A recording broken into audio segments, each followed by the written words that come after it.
On commence par toi puisque tu as déjà emboîté le pas. Ok, bon, je dirais que quand tu regardes toute la structure de l'histoire de Naomi et de Ruth, nous avons beaucoup à apprendre.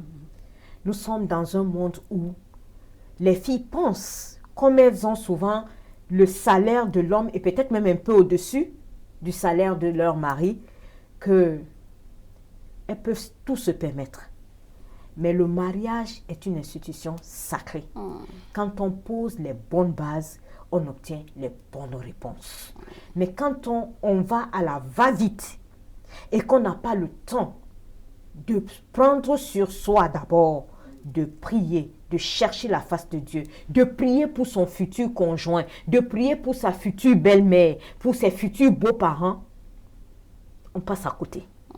On passe à côté. Éléonore, ton mot de fin? Ok, je veux dire plutôt que Ruth s'était mariée pour toujours. Ruth s'était mariée pour toujours.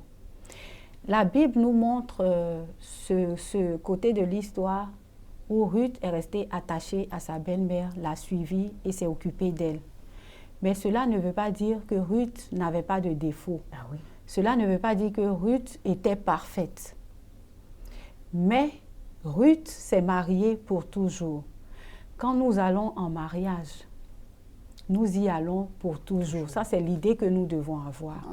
Cela ne veut pas dire qu'il n'y aura pas de problème. Il y aura des problèmes. Mais si nous restons accrochés à Dieu, certainement nous serons comme Ruth. Merci. Merci. Ces échanges ont été très intéressants. Le sel au féminin, c'est tout pour aujourd'hui. L'histoire de Ruth nous rappelle que l'arrière-grand-mère du célèbre David, roi d'Israël, est une femme de Moab qui s'est convertie à la religion d'Israël et s'est mariée dans l'alliance.